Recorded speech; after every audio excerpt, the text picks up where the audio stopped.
Thessalonica, we've seen that he's on a charge of saying there's another king, namely Jesus. He has to leave town in a hurry, and then he goes on to Berea, and then people come and stir up trouble there, so he goes on to Athens. And the scene at Athens is just amazing. The city is full of idols. He's arguing in the synagogue with the Jews, and then the Epicureans and Stoics. Now, very, very briefly and broad brushly, Epicureans. The gods may exist, but they're a long way away. It's an early form of what we've called deism.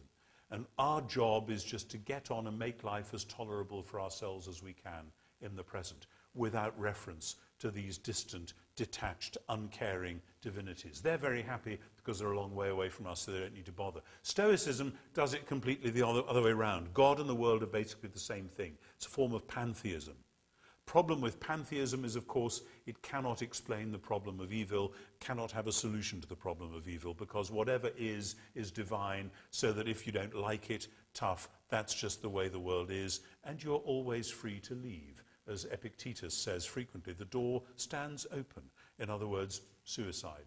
If you don't like it, get out. Which is rather bad luck, because in high Stoicism, the eschatology is that eventually the world will collapse into a ball of fire, and then it'll be reborn, and everything will happen again just like it did the first time round.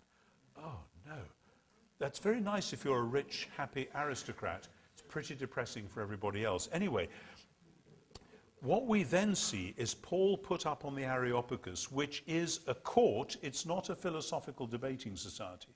And Paul, as I say, is effectively on some sort of a trial, and this is a sort of defense, although actually Paul mounts it as much as an attack as a defense.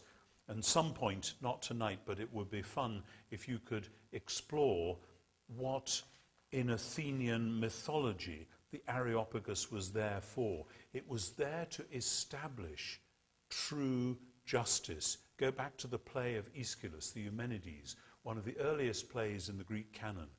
And it's about the foundation of the court of the Areopagus and the nature of true justice. And interestingly, at the heart of the founding of the court of the Areopagus, Apollo himself, the great god, says, when a man has died and his blood is spilt on the ground, there is no resurrection.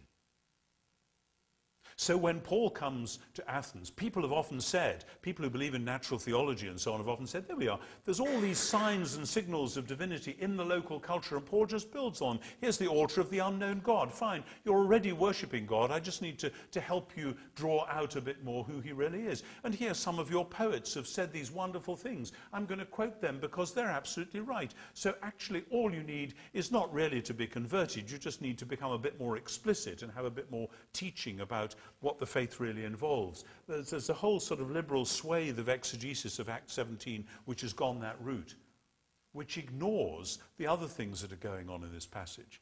Because in Acts 17:22 and 3, yes, he does begin with the altar to the unknown God. Fine, you've left a window open for something you don't know. Right, I can build on that. But then, instantly, verse 24, the God who made the world and everything in it, the Lord of heaven and earth, does not live in shrines made with human hands. Any of you been to Athens and stood on the Areopagus? What is the most prominent and obvious thing you can see when you look up from the Areopagus? The Acropolis, with the Parthenon and the Temple of Nike and all the rest of it. Some of the greatest artifacts of the ancient, or indeed any part of civilization. Some of the most wonderful, beautiful temples that human ingenuity and architecture is ever able to devise. Paul says they're a category mistake. That's hardly building on the local culture. That's actually undermining it quite radically. Verse 25, nor is God served by human hands as though he needed anything. It's like the critique of paganism in Acts 14, only now developed. He himself gives to all mortals life and breath and everything else. And from one ancestor, and the Athenians wouldn't have liked to hear this any more than the Jews would, he made all the human race, all nations, to inhabit the earth. He allotted the times of their existence, the boundaries of the places they would live, but they're all basically part of the same human stock, so that they would search for God and perhaps grope for him and find him. though indeed he is not far from each one of us. In him we live and move and have our being. As some of your own poets. You see what he's done? He's taken on the Epicureans. God is not far from any one of us. We can feel after him and find him. He's just there. There's just a very thin veil. And actually, under certain circumstances, that veil can be penetrated from either side.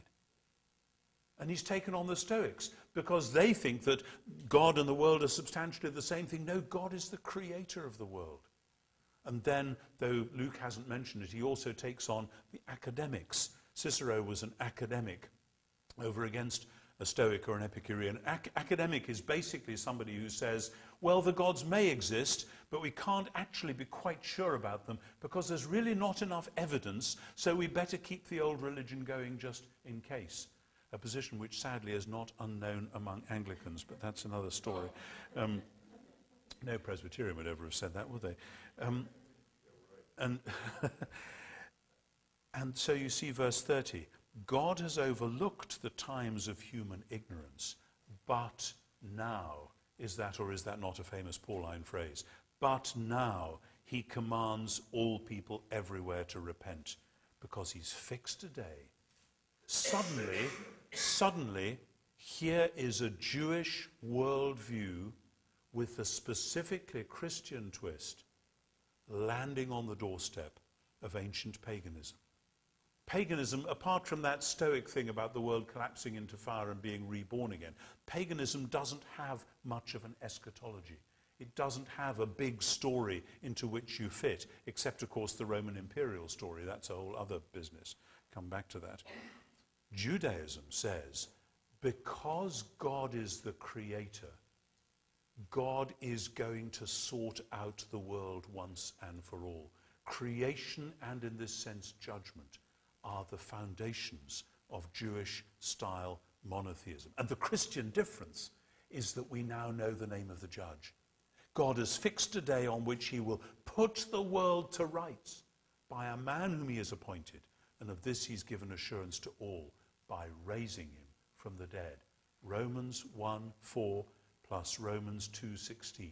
The resurrection constitutes Jesus as Messiah, and therefore constitutes him as the one through whom God will put everything right at last.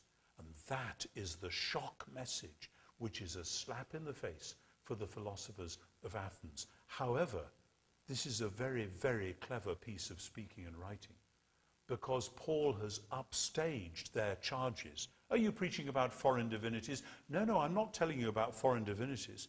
I'm telling you about a God who you've actually said you really do worship, and a God who your poets have hinted at. You've got signposts to the true God all scattered across your culture. But if you really followed those signposts, you'd see that there were some rather juvenile bits of your culture which, if you were true to your best instincts, you would actually work round and out the other side of. Because actually here is a narrative which will pick up your narrative and make sense of it in a way that you never imagined.